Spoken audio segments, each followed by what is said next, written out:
Hi, everyone. Welcome to Thanks for Sharing. I'm your host, Jackie Pack, and today we're diving into a critical topic for couples dealing with sex addiction and betrayal.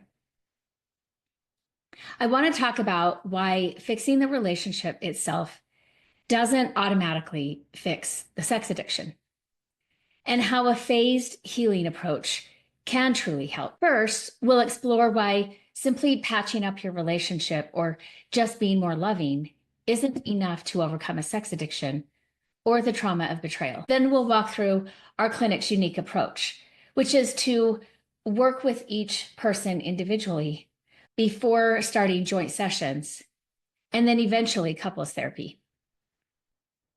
Initially, when we get a couple who is looking to come in and work with our therapists on sex addiction, betrayal trauma issues,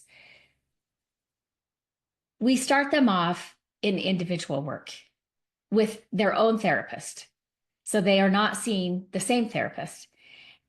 And we'll start joint sessions around 3 to 4 months. I leave that up to the therapist's discretion because they're the ones working with the couple, or I am the one working with the couple, and we are gauging what it would be like with this person in the room with their spouse. Now, they might be very dysregulated, and that doesn't mean we wouldn't start a joint session, but we might start a joint session seeing if we can create regulation, at least for that session, talking about some really difficult things. In this episode, I'll talk about why individual work is so important and how it helps each person address their personal struggles that fuel addiction or trauma. And then I'll discuss how and when we start bringing the couple together in their joint sessions with both therapists present. The goal of joint sessions is to practice communication skills, set healthy boundaries, and help the couple understand those boundaries, regulate emotions, and do regular check-ins. I also tell the therapists who work for me that in that first joint session, their job is to try to gain the trust of the client that they aren't working with. Because if you're going to be successful in working with the couple eventually, you have to gain the trust of both people. I'll also explain the formal disclosure process where the person struggling with sex addiction fully shares the truth of their behaviors. We believe this is important because both people in the relationship, after finding out about the sex addiction and experiencing betrayal trauma, need to have full consent and informed consent, which the disclosure gives them, so that they can opt in or decide to leave the relationship. This is why full couples therapy begins after that disclosure, once both partners decide to recommit to the relationship. And then I'll wrap it up looking at how couples can build a new relationship that's based on honesty, trust, and the skills they've learned, healing deep attachment wounds along the way. Throughout this episode, I'll share some anonymized real-life examples of couples who've walked this path. And we'll use these stories to illustrate key points, so you can see how the process unfolds in relatable terms. I'll also summarize the main ideas as we go to make sure everything's clear and sticks with you. Even though it's just me on the mic, I want this to be a conversational episode, almost like a back and forth by posing questions you might be asking and then answering them. So take a deep breath, because this is complex emotional work. And let's start at the beginning. Why isn't fixing the relationship the same as fixing the addiction? I want to start out by saying this episode came about after several couples contacted us and started working with therapists at Healing Paths, which is the specialized group practice that I own and started. These couples had initially worked with therapists who were not specialized in sex addiction recovery or betrayal trauma, and they received some harmful advice and recommendations. We hear these stories from time to time, and it's sad every time I hear this common story to think of couples who are in high distress trying to get help for a very complex issue. They make the commitment to therapy and are given information that actually is not helpful. And when they end up finding us and starting to work with our therapists, these messages they received are messages that their new therapist has to work to undo and help explain why that wasn't helpful advice. I will say that while I find the advice distressing, often the couple is in a very vulnerable place, and the information that they were given initially with their first therapist is something they grab a hold of and they try to make that happen. This might be advice like, if you are more sexual with your addicted spouse, the addiction would take care of itself. The reality is the addiction began long before the marriage. And at the beginning of the relationship, the partner was open to a healthy sexual relationship. But that didn't solve the addiction, because it is not about sex or the need for it or the lack of it. We've worked with couples whose previous therapist told them they needed marriage counseling, and that would fix the addiction and the trauma of betrayal.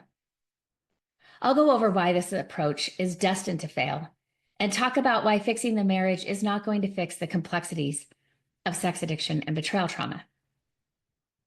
So let's start with this common question. If we just repair our relationship and move forward, won't that solve the sex addiction problem? I get that in theory or on paper, this approach is understandable. Many couples believe that if the love between them is strong and the conflicts subside, the addiction will simply vanish. After all, sex addiction often leads to relationship turmoil, fights, mistrust, distance. So it's natural to assume that doing couples therapy or improving communication will remove this addiction. Unfortunately, that's not how it works in reality. The truth is that sex addiction is not caused by a bad relationship or a lack of love. One partner's compulsive sexual behavior typically has deeper roots, issues that often predate the relationship altogether.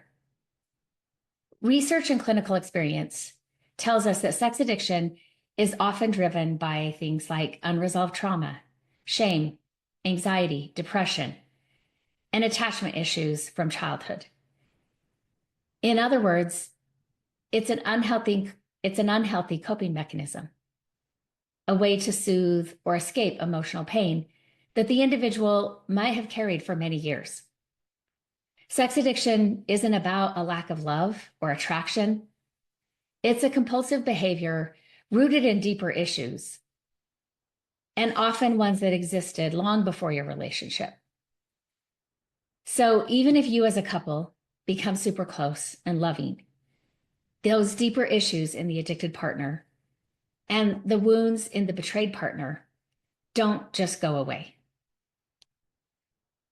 Let's consider a relatable example. I'm going to talk about a couple, Jake and Maria. That's not their real names. When Maria discovered Jake's pornography and sex addiction, she was devastated. They fought constantly and nearly separated. In crisis mode, they thought, maybe if we fix our marriage, go on date nights, communicate better, be intimate more often, Jake won't feel the need for porn and hookups. It was a hopeful thought. If the relationship is good, the addiction should stop. If the relationship is good, the addiction should stop, right? They dove into trying to fix their marriage, and for a short while, things felt a bit better between them. There was less fighting, more time spent together. But Jake's urges and compulsions didn't magically disappear just because date night was back or because Maria forgave him for past lies. Without addressing why he was addicted in the first place, Jake soon relapsed. Maria, on the other hand, was still traumatized by the betrayal, even if Jake had managed to stay sober for a while. Her trust in him was shattered, and this brought back all of her remaining anxiety, which was sky high. This story illustrates a hard truth. Healing a relationship is not the same as healing an addiction or healing trauma. And why is that? Because addiction is an individual mental health issue as much as it is a relational issue. The addicted partner must take responsibility for their own recovery, and the betrayed partner needs space to heal their trauma. No matter how much Maria loved Jake or tried to support him, she can't do the recovery work for him. In fact, partners are not responsible for fixing the addict.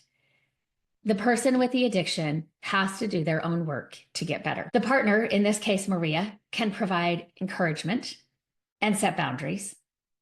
But Jake had to confront his shame, learn new coping skills, and commit to change from within. Likewise, Maria had her own healing journey. The profound hurt and trauma she experienced needed care and attention, which went beyond what Jake could offer by just being a better husband in the moment. Focusing only on the relationship, say through traditional couples counseling or willpower to be closer, is like repainting a house when the foundation is cracked. We've all heard this example, and it fits here. It might look nicer for a while, but the structural problems are still lurking underneath. Without addressing each person's individual wounds, Jake, his sex addiction and its origin sources, Maria's trauma and pain, as well as any underlying issues of attachment disruptions and trauma, any improvements in the relationship are likely to be fragile and short-lived. And this is why our approach emphasizes individual healing first. We believe that any relationship can only be as healthy as the two people in it. I'll talk next about what that looks like and why it's so crucial.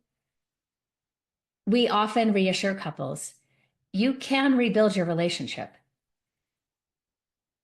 but only by also doing the personal recovery work needed on each side. Both aspects go hand in hand. But you can't skip the personal work and expect the relationship to thrive. Before I move on, let me highlight a key takeaway one more time. Sex addiction is not simply a relationship problem or a sexual problem. It's a personal recovery problem. Yes, it deeply affects the relationship, and the relationship will eventually need repair. And it may stem from attachment issues, making it difficult to trust emotional closeness of relationships. Often, I find the relational skills of sex addicts aren't where they need to be, in part because of the addiction, but also because of what they learned or didn't learn about relationships in their formative years. Trying to shortcut to a happy marriage without tackling the addiction and the trauma it caused and stems from is a bit like trying to cure an illness by just covering up the symptoms. We often say addiction is a symptom of something bigger. It's what we can see, it's what we know, but what is it a symptom of? The good news is there is a path to address both individual and relationship healing. So let's explore how we approach that path, starting with the first phase, individual therapy for each partner. Now, I will say sometimes this starts at different times. Sometimes we get a partner who comes in first, eventually getting their spouse to come in and work with their own therapist.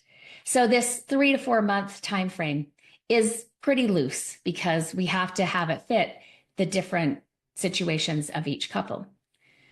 Sometimes we get the sex addict in first. and the partner does not want to come to therapy, fearing being blamed or told that she caused this in the first place. While we understand and respect that, our hope is always to get both people into therapy because we know the chance of them rebuilding a relationship that works for both of them means that both people need to come in for therapy. So at our clinic, each person in the couple works individually with their own therapist before we can even start joint sessions. This might sound counterintuitive. You're seeking help as a couple, so why are we splitting you up at first? Well, as I just discussed, each of you has been hurt and affected in different ways, and each needs a safe space to focus on their own healing without the immediate pressure of fixing the relationship. Also, we find that there still might be parts of whatever the partner discovered or what was disclosed that are still undisclosed or undiscovered. For the sex addict, we need them to have their own therapist who hopefully can tease out that information that is left hidden from the partner. But we don't want a therapist working with both of them who now holds a secret from the partner they're also working with. So we find splitting that up also gives the sex addict an opportunity to tell their therapist who is not working with their partner the parts of their story that they left undisclosed. Sometimes we explain it by saying, think of it this way. If a boat has two people and it's sinking, both people are going to need their own life vest before they can work together to get to shore. In the same vein, both the partner struggling with addiction and the partner who was betrayed need to get their emotional life vests on, building up some stability and coping tools individually before they can safely do the hard work of repairing the relationship. Early on, emotions are running high and raw. The betrayed partner might be experiencing intense anger, grief, and trauma symptoms. The addicted partner might be full of shame, defensiveness, or fear of losing the relationship. And all of this comes up when they try to talk about this on their own. Trying to do traditional couples therapy in the midst of that storm often leads to disaster, or at least a lot of unproductive sessions where that same pain that happens outside of therapy plays out over and over in the sessions. In fact, research in sex addiction recovery shows that poor timing of couples therapy, like starting it too soon, can do more harm than good, potentially causing unnecessary stress and further trauma if deep secrets or intense emotions haven't been stabilized first. The last thing we want is to re-traumatize either person or cause more conflict. So phase 1 is all about stabilization and groundwork. During this phase, each member of the couple meets one-on-one with their therapist. Every week is what we recommend. Sometimes financially that's not feasible. We do recommend no less than every other week. The focus is on their personal issues and recovery goals, which ultimately sets the stage for healing the relationship. Let me break down what that looks like for each person. For the addicted partner, let's just, for purposes of simplicity, say the husband, though it can be any gender. Individual therapy will focus on achieving initial sobriety and stability in their recovery. Now, that sobriety may not show up right at first, but we are focused on that. This usually means identifying and stopping all the problematic sexual behaviors. If there are affair partners, no continuing contact, no more cheating, no porn, and developing tools to maintain abstinence from those behaviors, which of course means it's messier than that, even though that is our focus. Often, a 90-day period of sobriety from all sexual acting out is a common early goal in the treatment is a common early goal in the treatment of sex addiction. Those first 3 months of being sober from the addiction serve as a foundation. It shows the partner is choosing the relationship over the addiction and starting to prove to themselves they can have some control. We're also looking for ways that sex showed up and played a role in the person's life when they don't have it to fall back on. Their therapist will help them figure out their triggers, as well as speak to underlying causes. This isn't in early recovery. This is not the time that we're doing trauma work, because also that introduced too soon can destabilize the goal of sobriety. But we are acknowledging it. We're asking, are there certain emotions that lead to acting out, like stress or loneliness, sadness or shame? Are there past traumas, or we get to know family of origin issues that may be fueling the addiction? For example, a client might discover that feelings of worthlessness are rooted in childhood abuse, driving him to seek validation through anonymous sexual encounters. Why anonymous sexual behaviors? This, again, stems from feeling rejected or not enough growing up, not pleasing parents, or never being enough. The anonymity of sexual acting out may allow them to be someone who can't fail.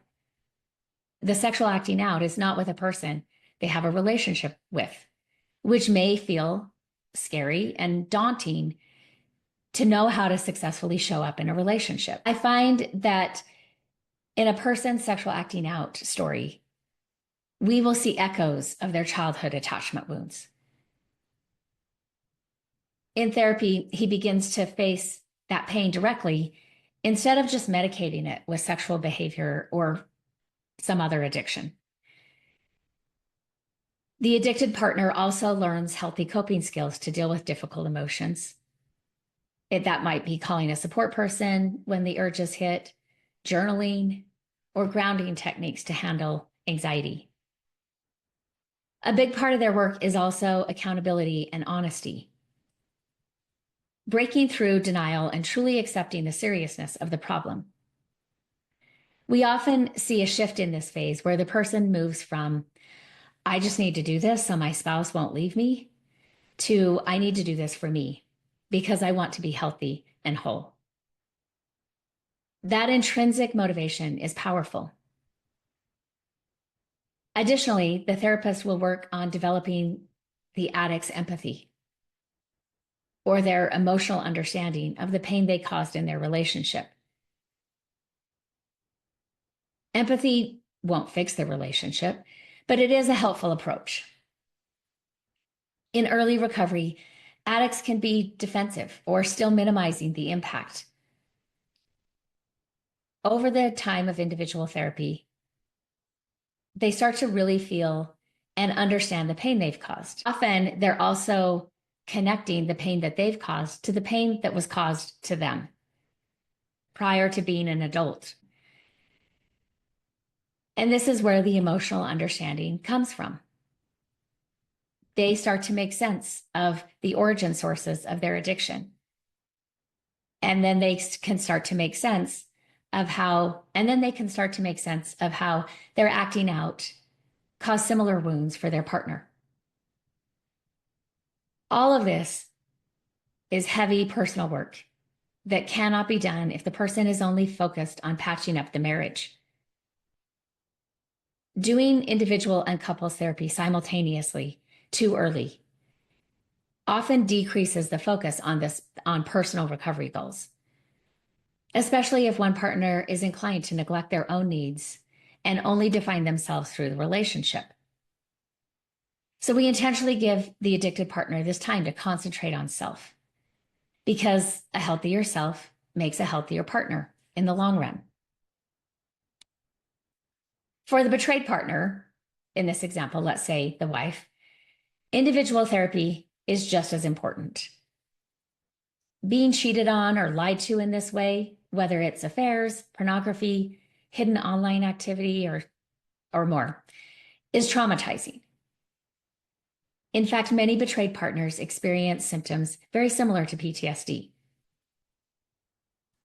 You might relate to this having frequent anxiety attacks, intrusive thoughts, or images of the betrayal, difficulty sleeping, feeling unsafe or hypervigilant, always on edge waiting for the other shoe to drop.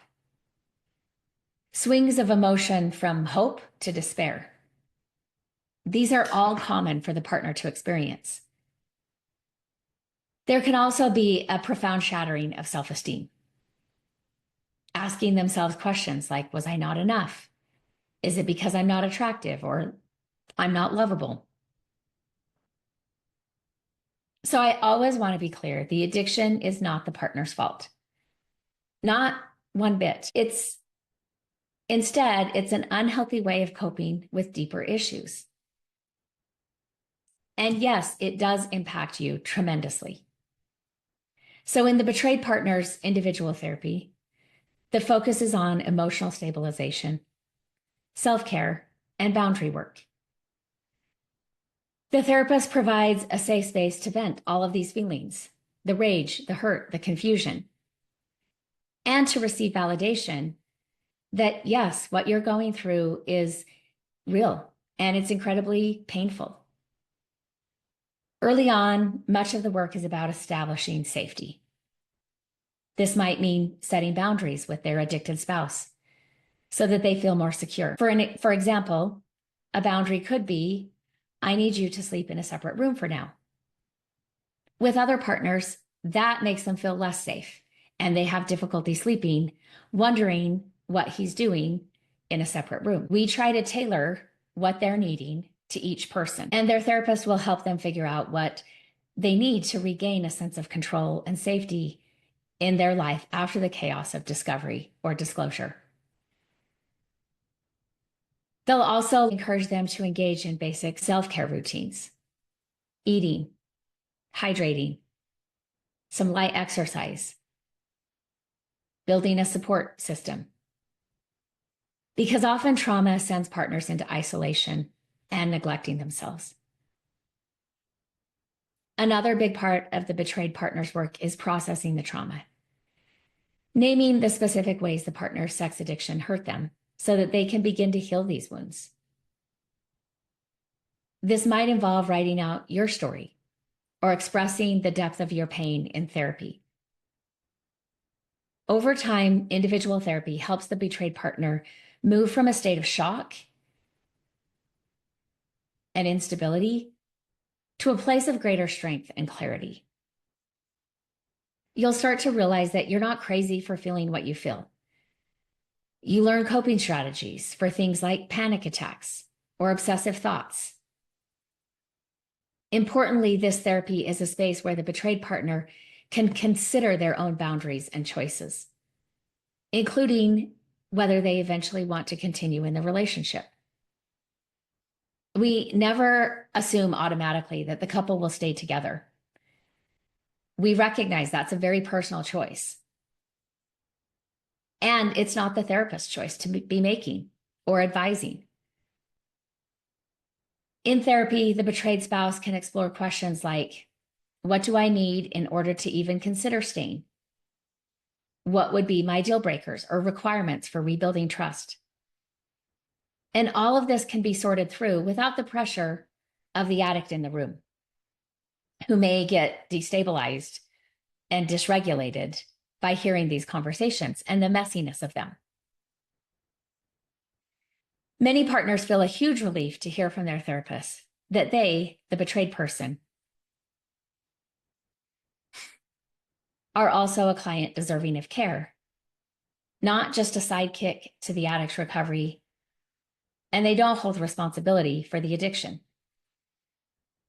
Seeking counseling for yourself as a partner is one of the best things you can do. It's critical to healing from the relational trauma of being with a sex addict. You're essentially rebuilding your own foundation, regaining emotional footing, understanding that the betrayal was not because of your shortcomings, and learning how to heal whether or not the relationship survives. Now you might be thinking, okay, so we're both doing our own thing in therapy. Doesn't that mean we're growing apart? It can feel worrisome to work separately at first. But remember, this is a structured process with different phases, with the goal of coming back together stronger. In fact, taking this time apart in counseling can prevent further damage to the relationship. Couples who try to skip individual healing and rush into joint sessions often end up stuck or in constant crisis, which can actually prolong the time that it takes to truly reconcile. By contrast, couples who invest in parallel individual therapy often have better outcomes when it's time to come together. This balanced approach, first individual work, then joint sessions, allows each person to work on their struggles while addressing the relationship's needs as a whole. You're each strengthening yourselves, which in turn will strengthen the relationship. So let's bring back our couple, Jake and Maria, to illustrate phase 1 in action. After the initial shock and some guidance, they agreed to work separately for a while. Jake started seeing a certified sex addiction therapist weekly. In those sessions, he established a sobriety plan. With the help of his therapist, he started to recognize the origin sources of his addiction and start to make sense of why he landed in this place. The therapist and Jake start to identify negative core beliefs, the impaired thinking that often lead to sexually acting out in order to numb those feelings. With his therapist, he practiced opening up about these insecurities instead of hiding behind compulsive behavior. Oftentimes, for the addict, they start to express a fear that these beliefs, these negative core beliefs that they hold, are actually true, and that as they work to get sober, as they work on the relationship, and as eventually they do their trauma work, all of that will only reinforce the negative core beliefs they have about themselves, which is hard to have hope if that's what they think.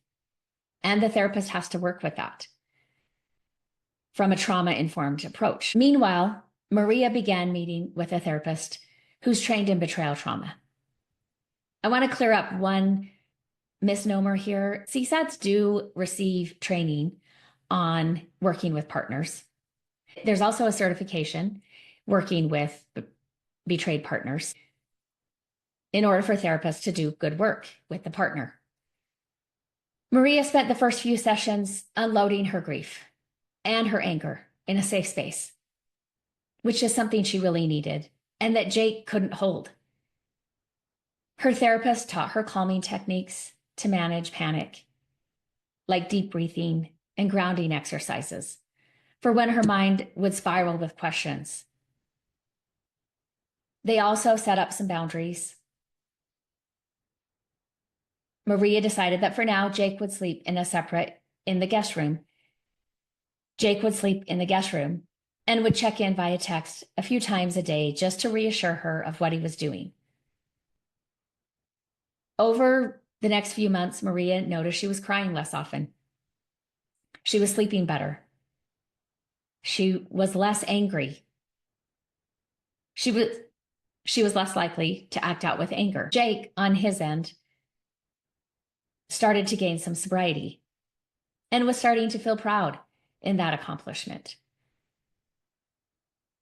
never believing before that he could do that. They were each healing in their own right. Interestingly, they found that as each person became healthier individually, their brief interactions at home improved slightly as well. They weren't healed yet, but there was a bit more calmness and respect. Both were still hurt, and they were cautious of these initial changes, but they had learned tools to cope and had guidance from their therapists. Crucially, Jake had begun to really grasp the pain he caused. And he no longer got irritated when Maria felt upset. Instead, he could empathize more. And as necessary, he also had boundaries in place. Maria, for her part, felt more empowered. She knew she could survive whether or not the marriage made it, because she was rebuilding herself. At this stage, it's likely for the therapist to suggest joint sessions.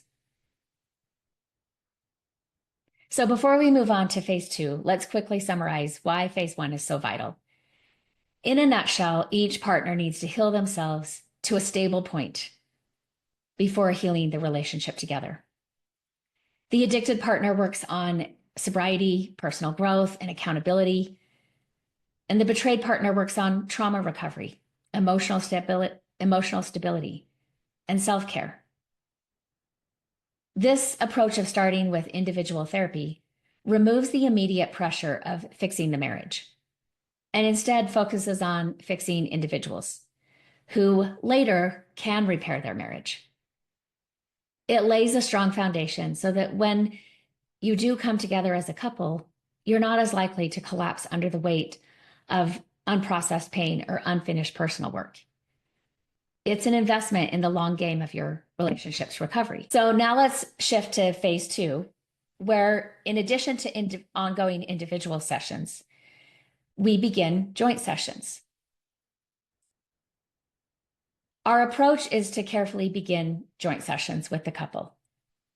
This is not full-on couples therapy, tackling every deep issue. But instead, it's a guided practice, being together again in a healthy way. We often start with periodic check-in sessions where both partners and both therapists are present in the session. Why do we have each person's individual therapist present in these joint sessions?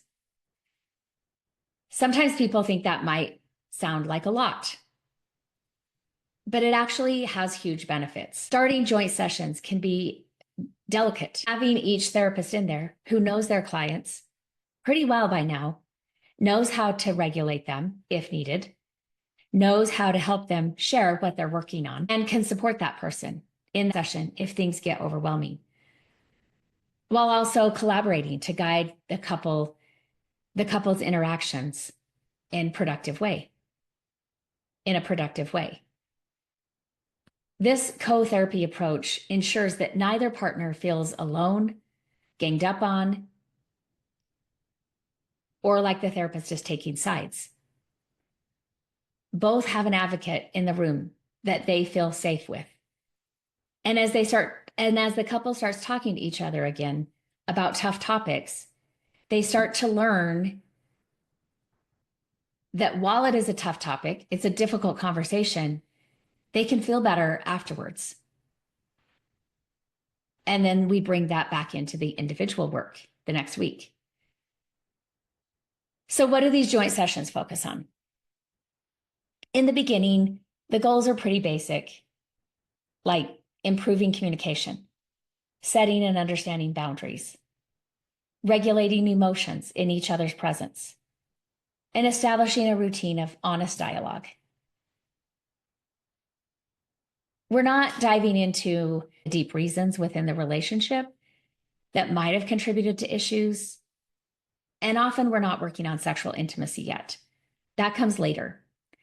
Initially, we're rebuilding the ability to talk and listen without falling apart or blowing up.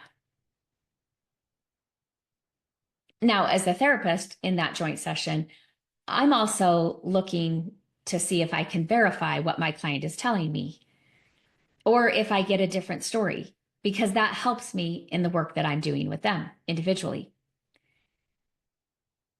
So one of the first things that we do is start to teach active listening skills.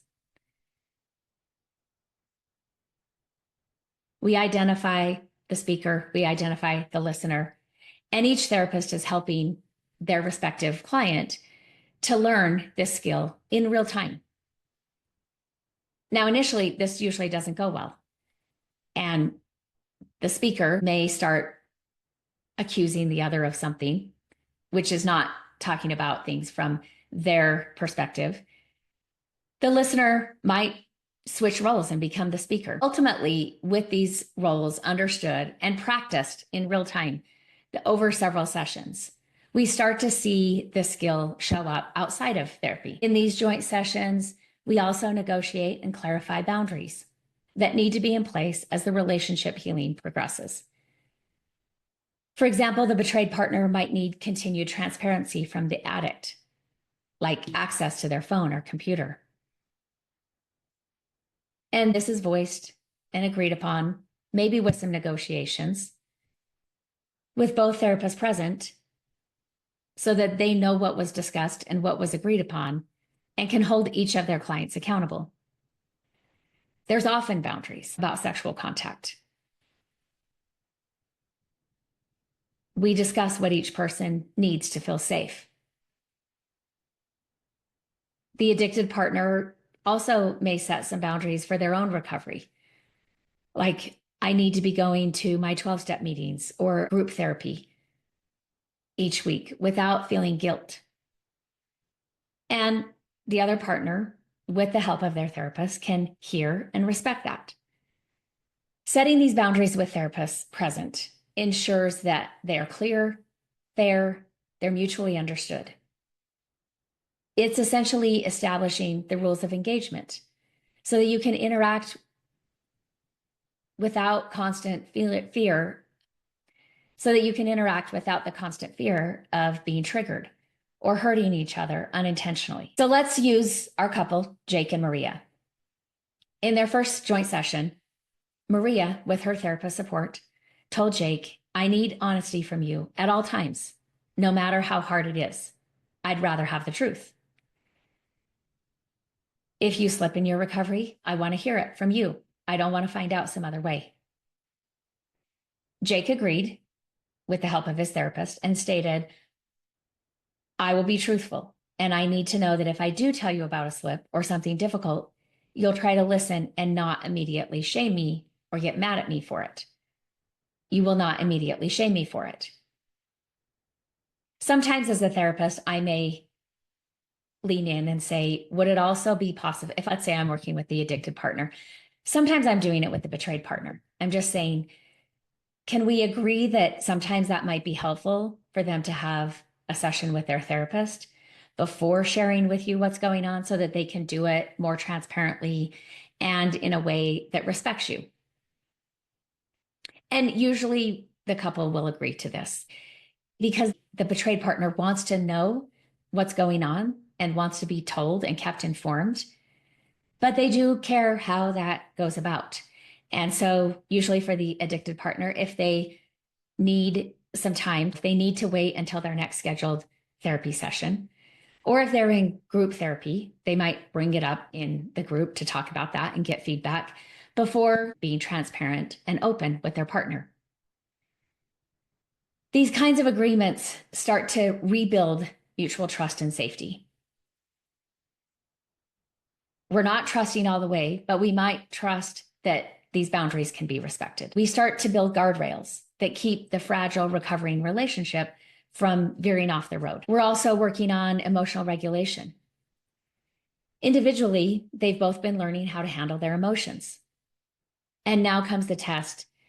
Can you regulate those emotions while talking to or in the presence of your partner? Early joint sessions are a safe place to practice this because both therapists are there helping. The betrayed partner might start feeling flooded or anger or sadness during a discussion. In the past, that might have led to screaming or storming out. But now with the therapist coaching in real time, the therapist might lean in and say, take some deep breaths. Notice 4 things in the room. To ground them, sometimes their therapist is saying, you've got this, you can do this, I'm here to help you, I've got your back. Something to that effect that tries to establish safety in that moment. Other times it's the therapist working with the addicted partner, where they might sense some defensiveness or anger coming up. Again, that therapist leans toward their client looking them in the eye, saying, Jake, look at me. You don't have to get defensive. You and I have talked about this. You've acknowledged this. Your partner just wants to bring this up and have a conversation about it. You can do this. We've done this, and I'll help you. So again, we're coaching, we're stepping in, we're providing those guardrails so that this session doesn't go over a cliff. Early joint sessions are a safe place to practice all of these things. With better empathy, now with better tools, and therapists stepping in real time, they can start to practice staying calm, present, rather than just reacting. Emotional regulation is about each person soothing themselves enough to continue the dialogue productively. Over time, these joint sessions increase each person's tolerance for hearing difficult things without resorting to old destructive patterns. This is essential because as you move forward, there will be more hard conversations. We sometimes frame these early sessions as the training for moving forward to harder conversations. Often the week that before we're going to be doing a joint session, I'm checking in with my client. What will be helpful for you to bring up in individual therapy? Or what are we going to be talking about? What will we be sharing from the work you're doing with your partner? What questions might you have? So I'm trying to do some prep work and get a feel for walking into that session with my client. And sometimes something happened the morning of or the day before that is unresolved. And we'll just save the stuff that we prepared for the next time, focusing on what came up right now and can we work through that together. Sometimes during these initial joint meetings, unexpected emotions and information can surface. Despite careful planning, recovery is not perfectly linear. There might be tears. Sometimes there's even shouting if things get really heated. And that's okay. Therapists are trained to roll with that. Having both therapists there is like having a safety net.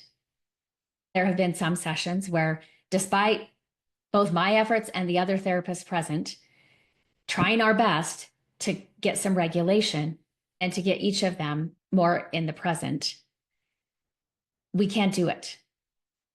And occasionally there have been times where I've said, let's break into individual sessions so that we can work individually because the presence of the other right now is too much. And so each therapist goes back to their office with their client, or we break out. If this is a Zoom session, we're breaking into individual meetings in the breakout rooms and trying to work so that we're not leaving them at the end of the session completely triggered and dysregulated. The presence of the therapist helps contain the situation so it doesn't become re-traumatizing. This co-therapy setup is somewhat unique to specialized addiction recovery programs.